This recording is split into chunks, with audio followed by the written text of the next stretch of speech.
I didn't expect for that. Okay. A and C, I see C, B, A and C. Who else? Okay. C, I see you. Okay, good.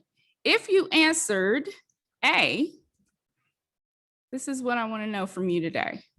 You answered A, I want you to ask yourself, are you answering A because you're good in curriculum or are you good in instructional leadership? Are you good in curriculum or instructional leadership? If you answered B, I want you to ask yourself or reflect on, do you plan operations around the instructional program? Or are you just school operations, period, right? But when you do that, do you plan it around the instructional program? If you answered C, do you plan school culture around your instructional program? And if you answered D, all of the above, or if you answered any of them, I want you to think or answer, are you able to answer the question, what is your instructional program? What is your instruction? Are you able to articulate that? Let me see what I have in the chat. I have some answers. Instructional leadership is my passion. Culture is planned around the instructional program that encourages students to strive. Okay, I love that, Meredith Perry. That's awesome. Why am I asking these questions? Okay, we're going to get into that in a few minutes. Okay, so just reflect on those. Thank you for your answers for those of you who are answering in the chat. I am looking in the chat. All right, let's keep going. So it's important for you to have an instructional program. Most of the time, there is like this invisible war between people who are strong in instruction and those who are strong in operations, or those who are strong in culture, right? So it's like when we hire instructional leaders or people who are leading these schools, in particular high needs schools, they're either strong in operations, meaning they can get the building together, they have the discipline ready. I mean, they can manage that school. And then we believe that because they can do that, and then the scores go up, right?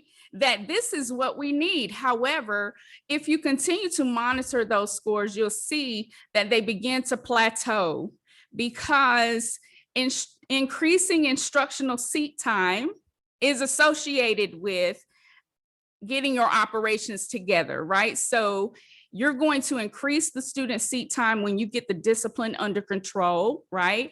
And then what's going to happen? They have increased seat time, so they're able to hear more of the instruction that's being given, which means the scores will go up, but eventually they're going to plateau because now you've already let all your tricks out. That's it.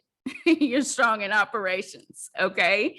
Now, a lot of people say, well, you know, I'm good with culture. These tend to be our leaders who are able, man, they could talk you into buying your own backpack that you walked into the building with because they're so good at talking. I know you, look, you don't have to say amen, but if you agree with me, just type amen in the chat. You have these leaders, come on, let's be real. We can't change these schools if we're not, right? Okay. All right. So they're so good at talking. They can hear a snippet of instruction and go and make you believe that this is amazing. Oh man, what are they doing over at Excellence Elementary School? Man, have you heard that principal? He or she is amazing. And it's just that they're really good with people. They're really good at connecting. They can do this thing. Then you have people who are good in instruction. They don't have the people component. Okay, so they're good in instruction. Man, they can lead this building, but they can't get the people to work.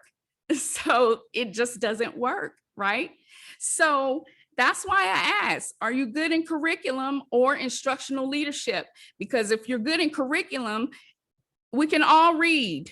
We can all make sure that we understand curriculum and execute it. I see Miss Meredith, she's having a ball over here, okay? And I love it, okay?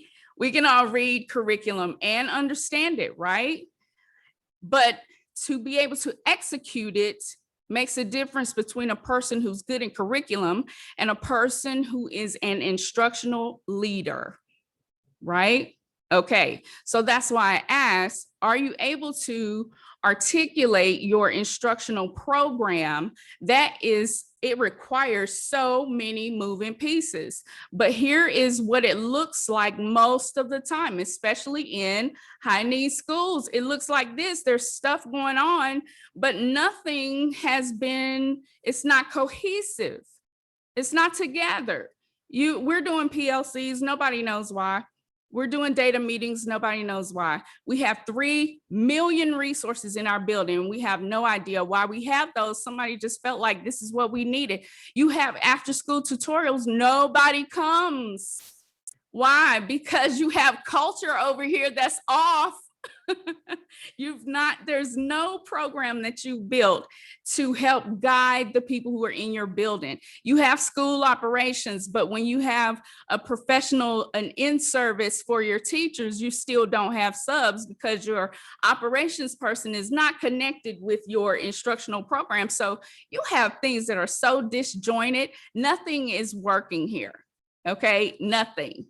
You have PD, but in high needs schools, you have PD for the sake of having PD, because we all know when we go to those PDs, nobody has created, which is why I exist, just putting this plug in here. No one has created a professional development specifically for high needs campuses because it works somewhere, but it doesn't. Now I have to take this information and then I have to create a PD after the PD because they never thought about what our culture is like, or what our building. They don't know about trash cans being on fire in all of the bathrooms because all the kids got together and decided today that's what we're going to do. That's how we're going to be entertained today. They don't understand that. So research is amazing, right? But it has to be customized and be made palatable for the people who are in these high needs schools, correct? All right, so this is what, when you have an instructional program, this is what it looks like. Okay, you're gonna figure out what's the big deal. Data dig, resource dig, because you need to throw some of that stuff away. Like just throw it away, disconnect, save the money, pay for a sub, and teach a teacher, okay? Right? Goals. What is your goal? Where are we trying to go? You can't just say we want to get off the list. Where are you going? What does it take to get off the list? How many kids do we need? And who needs growth? And who is going to be proficient? Where's the time? How can we be creative with our time? Then you have to prescribe something. Now we're going to figure out this. Now we're doing PLCs because of whatever the big deal is. Then it has to be explained to all the components of your school. You have to explain it to the teachers as to why we're doing this, so that I'm working with a school now building their instructional program. And one of the administrators said, well, what if we get pushback from teachers? I'm like, well, what are they saying? Sometimes what they're saying is right. You can't go against pushback for the sake of going against pushback, right? Sometimes what they're saying is right, and sometimes it is that we have not properly explained our forward movement. So they don't understand why. You have different personalities on your teacher staff, and those different personalities, we tell our teachers in the classroom to differentiate. Well, when it comes to your teachers, you have to do the same thing. It's called differentiated leadership.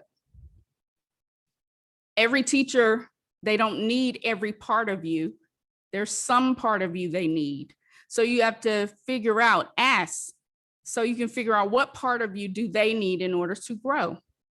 All right. Then there's the maintenance. That's your feedback. That's your observation. That's your growth plans. That's all of the things that you use to maintain consistency. You don't, sometimes it's hard to keep consistency because when you're keeping consistency, nobody knows why we're doing this. So it becomes obsolete and not important anymore.